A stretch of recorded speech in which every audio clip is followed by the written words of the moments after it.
Behind the Badge, brought to you by Big O Tires. And welcome back. More police in Utah are expanding their view of what they can see at the crime scene. More police departments are now using drones to give them an aerial perspective. I talked with a number of Utah police departments adding drones to their fleet. The most recent in Farmington, where the chief believes this is where police and technology is going. Getting a new view on crime is easier with an eye in the sky. It's amazing what you can pick up from us being, half a mile away.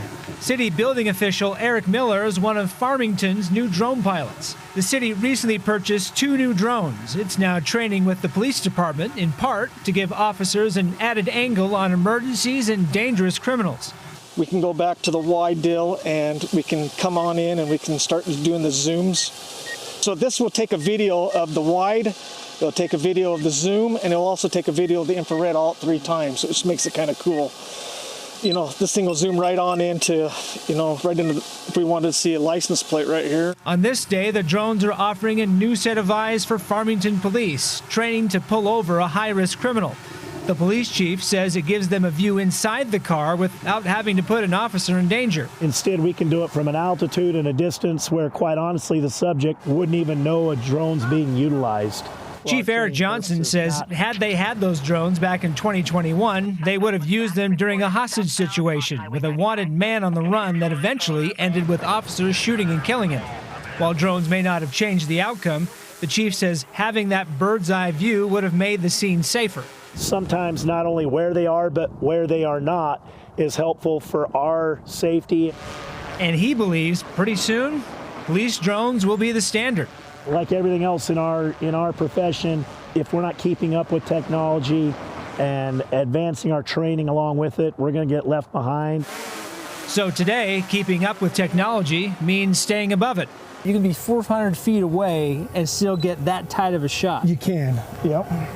And lets Farmington police see something before today they never spotted from the ground.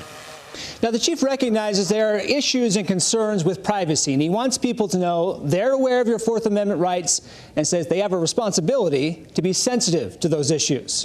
Back to you.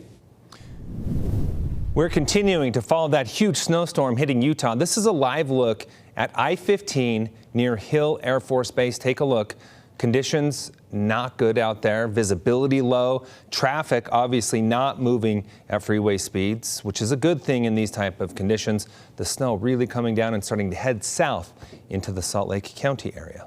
Time now for Utah's most accurate forecast with Alana Brophy. Weather rates certified 11 years in a row. All right, and as that storm continues to move, we have Chief Meteorologist Alana Brophy tracking all of its movements. And Alana, if you don't have to be outside, you really shouldn't be at this point. Yeah, it's cold rain where we're not seeing snow and it's not pleasant. And we know that the snow has just changed. The rain switched to snow in Bountiful. So that cold front continuing to progress south at this hour. In the Salt Lake Valley, it is sloppy, wet, cold rain, and we are seeing snow on the backside of the Wasatch, where we start with our graphics so that you can see the Heber Valley, where yes, the snow is coming down and it will continue as we get through the next several hours. The heaviest snow with this system is associated with that cold front, so be ready for it because it's in the next several hours and it's going to complicate things as we head into tomorrow morning. So that Heber Valley view kind of showing on the roads there, really sloppy conditions. As we look at the radar, it's sweeping the area and you're able to see exactly where that rain has transitioned, and that includes in Cache Valley, Weber County, and now portions of Davis County. We are seeing that snow push into Bountiful, Centerville, North Salt Lake. What you're looking at is that pink line just north of Bountiful on the radar. That's mixed precipitation, which means the cold front and cold air is closing in on the Salt Lake Valley, and we are going to see this switch, and it means business. We've already changed in Cache Valley, where snow continues to accumulate, and we stagger those times with the changeover, and we know even in southern Utah, they'll see it into the early morning hours following midnight, so a heads up there. So with this system, we get very soggy conditions. Live look at Alto, where the mountains will be picking up a tremendous amount of snow. A brand new avalanche warning in effect for the northern Wasatch Front and the Bear River Range, where we will see winds, heavy snow, and the chance for sliding snow. So this avalanche warning posted and will hold steady as we get through tomorrow morning. So a heads up there. Winds are a big thing in the south. south. We know it's been windy. It's windy out in Salt Lake Valley, and we've got gusty winds, and it's even more so in the southern portion of the state with a high wind warning in effect for the southwest desert, as well as a southeastern side of the state with a wind advisory. So we've got gusty conditions. Travel impacts for tonight definitely noticeable, where we're going to see partly switching over from rain to snow, and that means that we've got the potential to get very, very sloppy very quickly. People anxious to get home as this storm system revs up, and we know that we're not finished. The heaviest snowfall just starting, and we actually understand that Weber County, which has changed to snow, will get their heavy snow right now. And as the front comes through, we're getting snowflakes mixing in right here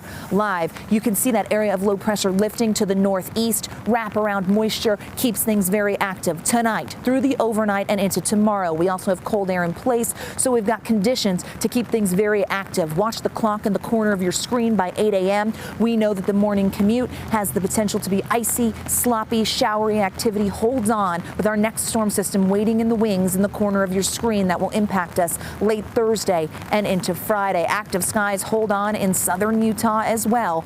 So it's going to get interesting, folks. 6 to 12 for our northern valleys. Look at the Salt Lake and Tooele valleys, where we're going to see snow totals that match the benches. We've got this system that really is going to come in 1 to 2 feet for our mountain valleys. The snow starting to change over live right now, and we know that the high country anywhere from 1 to 4 feet, depending on the mountain range and where it is in the state.